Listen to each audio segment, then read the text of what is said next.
here, and welcome back to another fabulous confabulation with me, Jay Mills. Now, today I am chatting with Alyssa Cheatham, who is an 11-year-old multi talented artist with so many credits under her belt. She is the voice of Lorelai on the Nickelodeon show Santiago of the Seas, and you might recognize her from HBO Max's Flight Attendant or Collateral Beauty, where she stars as Will Smith's daughter. Hello, Alyssa, how are you? Hi, I'm good. How about you? I am good. I'm so excited to be chatting with you right now. I've been following you on Instagram for so long, and I know we met like one time at an audition, but to finally sit down and chat with you about all the amazing things that you are doing is really super exciting. Yeah, me too. I'm super excited to be here. Thank you for having me Of here. course, no problem. How has school been during, during this whole pandemic? Are you online? Are you homeschooled? How's that like? So I am online. It's kind of hard, especially since now I'm in sixth grade. So it was kind of a big shift. I started to do online school in the middle of fifth grade. So I couldn't really have a real graduation. So then going into sixth grade, I was kind of sad because I couldn't have like the full middle school experience, with lockers and going from class to class. But it's getting better. It's getting easier because now that I'm used to it and now that it's the new year, and I started school, months ago, I feel like it's good now. I made some new friends. I have good grades. So, it's going good. It's going Awesome. sad now. I know everyone's wishing that everything, this whole COVID thing will just disappear so we can all go back to, live interactions and go to Yeah. for sure. The locker thing, that was something I was super excited about, but let me tell you, it's really not that exciting, especially when you forget things in your locker and you're like, teacher, can I go back to my locker? It's super stressful. You're not missing out on anything. So, have you been filming while in this pandemic? And if so, how was that like? Yes, I actually have been filming. I was in the project Pelo Malo No Existe. It is a project to help erase the stereotype that kinky hair is bad hair in the Afro Latina community. And it's to enlighten people that all hair types are beautiful. It was shot on Zoom, and we had to like rehearse for weeks before we started to actually film, because the executives and the creator had to make sure that all of the actors didn't have any technical issues because they wanted to really create a project that would have really high quality. So yeah, it was so much fun, and I've also been recording voiceovers.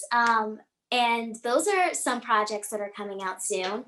And I have from home. I have my own. I literally have a whole recording setup. Awesome. Oh my goodness. I look forward to seeing the Zoom film that you were in. That sounds really interesting and amazing. Is there a Oh, on that? yes, it's already out, by the way. I'm not sure where for now, but I'll get back to you so you Okay. can watch it. So how do you prepare for your auditions? I know you go on so many and you've been booking so many. So how do you prepare for those auditions, voice and well, self tapes now? Yes. So what I first do is I read the character description to see what the creative team wants, to see what the directors and the producers want, and casting too. And then I read the whole entire script. I see what the character wants, where the character is, and why the character wants what they want. And sometimes I can relate to the characters, but when I can't relate to the characters, I think of someone that I know who is going through the same thing. And if I can't think of that, then I put myself in the character's shoes to give them a real voice because I want my feelings to be authentic and real. Awesome, awesome. And do you have a favorite memory on set, maybe? Yes. Oh my gosh. So my favorite memory on set was when I was filming with Will Smith and Collateral Beauty. He is just like how you see him on social media, like on Instagram, TikTok. Um, even in movies, he's just like how you see him. He's so down to earth. He's so kind, so sweet. And he also gave me really good advice while we were on set. He said to always work hard and to always be yourself and to always make sure that you're on top of your education. And those are some of the things that my mom tell me. And I take those into consideration because they are very important. Yes, that is very important. And I'm glad that like Will Smith, because he's just such an inspiration. I'm glad that he like made you feel welcome in the film. And so I'm sure it was like really fun just like working off of him in the scenes and stuff like that. That's really cool. Yeah. So you also have another new featured film coming out, Cicada 3301. Can you talk about what that's about? Yes, I play the character Sophia. She is Connor's next door neighbor, and Connor is the main character who got into some dark web drama, including the government. And Sophia is very mature, especially because she doesn't have a mom that's usually around because her mom is always working and her mom is a single mom. So she's very tough and has to be very independent.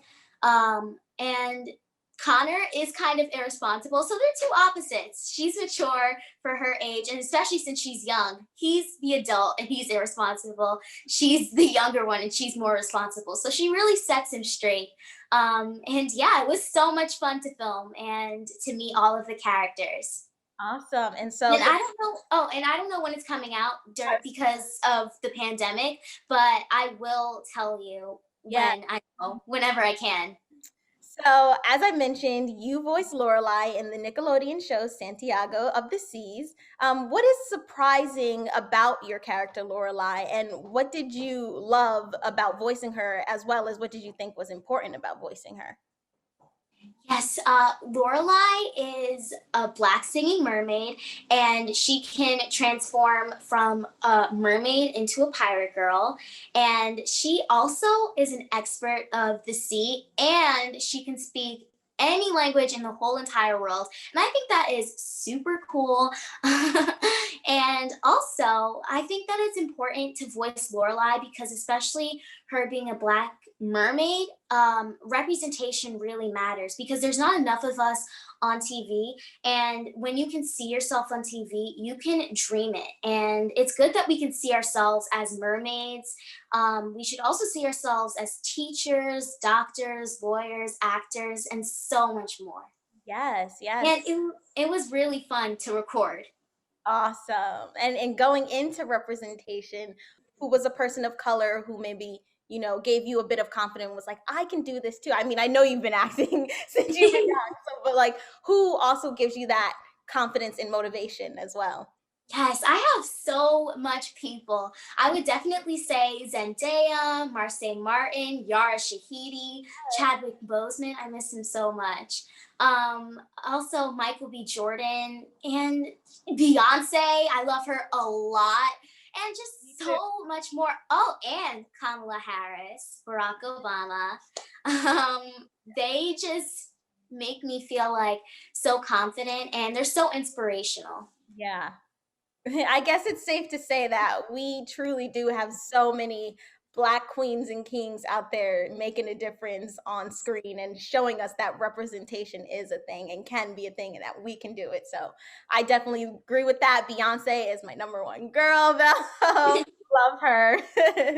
Me and my mom love Beyonce so much. Yes, I have been to many of her concerts. Yeah. I would love to go to a Beyonce concert. I've never been. I know. I hope that concerts will be a thing in the future. Yes. And so that you have the opportunity to see her live because it's really a magical thing. Like she goes above and beyond at her concerts.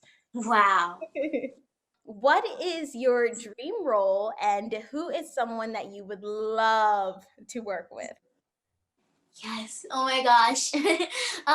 My dream role would definitely be to be like a spy, a secret agent, and a superhero because I would love to do the action scenes. I've never really done that before, so I think and I've seen a lot of them on TV. So I would love to do all of the action scenes. And there's actually a lot of people that I would want to work with. But if I had to choose one, it would definitely be Zendaya, especially since she has played a spy on TV before. Yeah, she did. It was a Disney show, right? Yeah, Casey Undercover. I binge watched it like during quarantine, the whole entire show. Really? Yes. Awesome. Even though I watched it many times, especially when I was younger, I was just like, you know what? Since I love Zendaya so much, I am definitely going to watch Casey Undercover because why not? Exactly. And she's one of those stars who literally have grown up on screen on screen on TV, and it's just amazing to see like how she can go from, being in a Disney show to now her, I don't know, I don't think you're allowed to watch it, but her HBO show Euphoria, and it's like Yeah.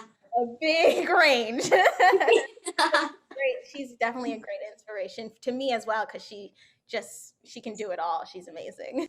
So, in 2016, you went viral because of your spin on the hashtag So Gone challenge, which was started by Monica Brown, and your song was so encouraging. So, when I wake up in the morning, I see my mommy looking over me when I'm yawning. She asks me if I wanna have breakfast. I say yes, because she makes me pancakes like a princess. And then it's time for me to go to school, get dressed in my hair, then go over the rules.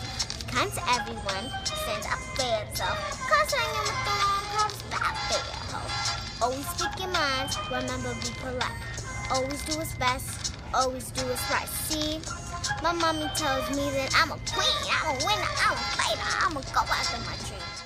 so what was your reaction to seeing how much it impacted people? Thank you so much. And I was just turning 7 at the time, I think. Yes, I was just turning 7. And it was very overwhelming to me, but I was so happy and I was so excited that many people saw the song because it got to uplift people and show them that, they are valid and that their dreams matter and to always dream big.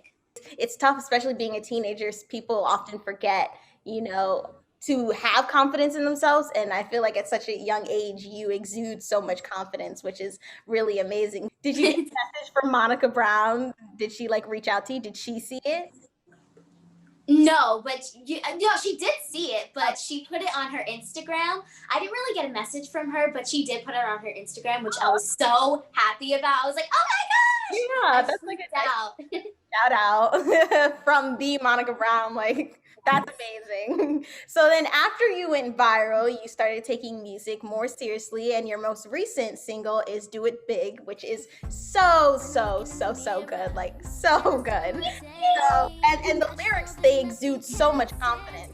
So what was your inspiration behind the song? And if you write your songs, what is your writing process? Yes, so Do It Big is a song about uplifting people and letting them know that they can always dream big and to not let anything stop them, and not to let anyone or anything get in their way. It's a real anthem for go-getters. And actually my mom wrote the song, but it was based on conversations that we always usually have. And it was a song to empower me and lots of other people. Yeah, that's great that you guys have a nice little mom and daughter duo when writing the song. That's amazing. And so, is there any advice that you can give to girls, especially girls of color, who are aspiring to be actresses, or you're so multi-talented, anything, what advice can you give them? I would definitely say that the industry has a lot of rejection and to not let that stop you because if this is something that you would really love to do, then you would always keep going because it's just that it always takes a lot of no's just to get one yes. And that is going to be always in life. And I would definitely say that it also comes with a lot of sacrifice, and that it also comes with a lot of hard work too, especially learning scripts. Even if you want to sing, training yourself to, you know, build your diaphragm, learn all the basics. Even just the basics of singing is pretty hard too. But also, girls, I would give advice to girls of color that they are worthy and that they are queens and they are so amazing, and to not let anyone tell them different. Yes. And going back to the sacrifices, you being such a young actress, are there any challenges, balancing school and maybe friendships and all of the stuff that, kids who are not really acting, what they do? Um, yes, I would say that it's pretty hard, especially to keep maintaining my grades. But I do have a very supportive family and friends. So they understand that I do have like a lot of sacrifices, and that sometimes even after my auditions, I'll call them and be like, "Hey, so I can talk now." And even if it's just calling them on like a lunch break, I would be like, I'm just so grateful for all of the love and support that I have. And I love to keep those kinds of friends because, just love them. Yes, keep that circle tight at a young age for sure. Yes. So, lastly, do you have any upcoming projects that we should look forward to that you can share maybe? Um, I do have some upcoming projects, but I cannot say anything about it so far. But one thing you can do is follow my Instagram. It's at Alyssa Cheatham, ALYSSACHEATHAM, so you can keep updated to what I'm doing so far. This is the end of our beautiful conversation. I love talking to you. Like I said, I always keep up with you on Instagram. So I'm definitely one of those fans and followers of yours. I'm a supporter. Love what you're doing. You are so amazing too.